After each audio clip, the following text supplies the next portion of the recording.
You spend 40, 60, maybe over $100,000 on a Mercedes-Benz.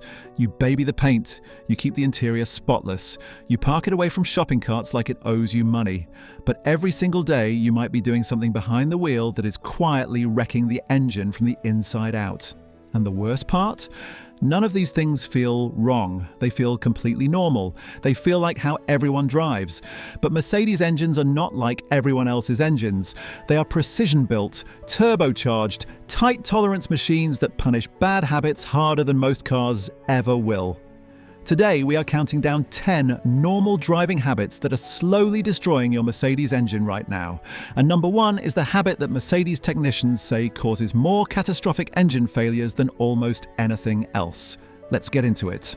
Number 10, not using the parking brake on hills and letting the transmission do all the work. This one seems harmless. You park on a slope, put it in park, and walk away. The car does not roll, everything seems fine. But inside the transmission, a small metal pin called the park powel is now bearing the entire weight of your Mercedes on a hill. That powel is a locking mechanism.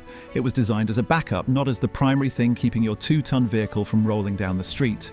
When you skip the parking brake and rely only on the transmission, that park powel is under constant stress from gravity. Do this every day, especially on steeper streets, and you are slowly grinding down the drivetrain components that keep your transmission shifting smoothly. Mercedes automatic transmissions are sophisticated and expensive to repair. A full transmission replacement on a modern Mercedes can run anywhere from around $3,000 to well over $5,000 once you factor in parts and labor, and higher-end models cost even more. Using the electronic parking brake takes 2 seconds. That is probably the cheapest insurance policy you will ever find. Number 9, running the fuel tank near empty on a regular basis. A lot of Mercedes owners treat the fuel light like a friendly suggestion.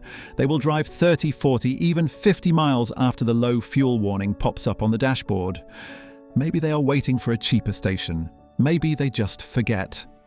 Either way, this habit is doing real damage. Mercedes vehicles use high-pressure direct injection fuel systems. The fuel pump sits inside the gas tank and it relies on the surrounding fuel to keep it cool. When the tank is nearly empty, that pump is running hot, working harder and pulling from the very bottom of the tank where sediment and microscopic debris have been settling for months or years. That debris gets pulled into the fuel lines, past the filters, and into injectors that operate at extremely precise tolerances. A single contaminated injector can cause misfires, rough idling, and a check engine light that leads to a repair bill north of $1,000. Keep the tank above a quarter and you avoid all of this entirely.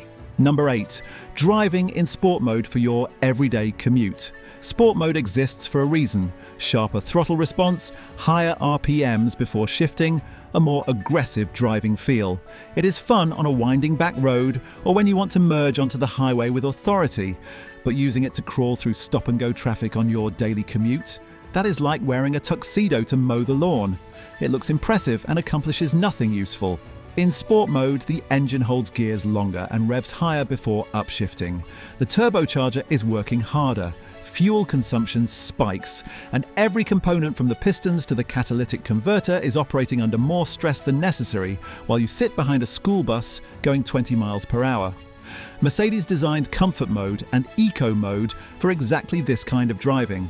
Save sport mode for when you actually need it, and your engine will thank you with years of additional service life. Number 7, resting your foot lightly on the brake pedal while driving. This one catches a lot of people off guard. You might not even realize you are doing it. Some drivers have a habit of keeping their left foot near or lightly touching the brake pedal while their right foot controls the gas. Others hover the brake pedal in traffic and end up applying just enough pressure to engage the brake pads without meaning to. This creates brake drag. The pads are making constant contact with the rotors, generating heat, wearing themselves down prematurely, and forcing the engine to work harder to overcome the resistance. Your Mercedes is essentially fighting against itself. Over time, this leads to warped rotors, premature pad replacement, and an engine that is burning more fuel and working harder than it should be for the speed you are traveling.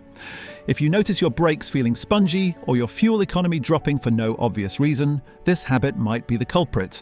Number 6, ignoring small oil leaks because the car still seems to run fine.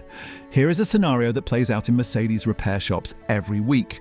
An owner notices a few drops of oil on the garage floor, maybe a faint burning smell after a long drive. The car still runs perfectly, so they make a mental note and move on with their lives. 6 months later, they are staring at a repair estimate for a seized turbocharger or scored cylinder walls. Mercedes engines, particularly those with the M276 V6 and the M274 turbocharged 4-cylinder, are known for developing oil leaks around the valve cover gaskets and oil cooler seals as they age. These leaks start small, a few drops here and there, but that oil is not just making a mess, it is leaving the engine. And modern turbocharged Mercedes engines depend on a steady, full supply of clean oil to lubricate the turbocharger bearings, which spin at tens of thousands of RPMs. Even a slight drop in oil level can starve those bearings. Once a turbo bearing fails, metal shavings get circulated through the entire engine.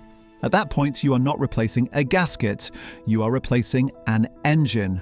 The fix for a leaking valve cover gasket might cost $300 to $500 on a 4-cylinder model and over $1,000 on a V6 or V8, where the labour is significantly more involved. An engine replacement on a modern Mercedes starts at around $7,000 and goes up fast from there. Catch it early or pay for it later. Number 5. Sitting in drive at long red lights and railroad crossings without shifting to neutral or park. When your Mercedes is idling in drive with your foot on the brake, the torque converter is still engaged.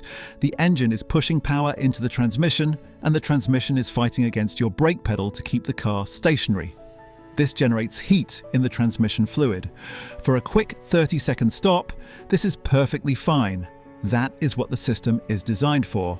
But if you are sitting at a long railroad crossing for 5 minutes or stuck at one of those endless construction zone lights, all that heat is building up with nowhere to go. Transmission fluid degrades faster when it runs hot. Degraded fluid means less lubrication, more friction, and accelerated wear on clutch packs and seals. Over thousands of hours of cumulative idling in gear, this adds up. Shifting to neutral at long stops takes the load off the torque converter and lets the transmission cool down. It is a small habit change that can extend the life of a transmission that costs thousands to rebuild. If you are finding this useful, consider subscribing. We cover Mercedes ownership tips, common problems, and what to watch for before these issues drain your bank account. Now, the top 4. This is where the real damage happens. Number 4, trusting the service indicator and skipping oil changes until it tells you to come in. Mercedes-Benz uses what they call the flexible service system. The car's computer monitors driving conditions and tells you when it thinks you need an oil change. Sounds smart, right? The problem is that the standard interval is 10,000 miles, and in some configurations and older models, the system could push that even further to 13,000 miles or more. For a naturally aspirated engine cruising on the highway, that might be acceptable. But for a modern turbocharged Mercedes engine, which is what almost every gas-powered model sold today uses, that interval is too long. Turbocharged engines run hotter, they produce more combustion byproducts, they contaminate oil faster, and they depend on clean oil to cool and lubricate the turbocharger itself.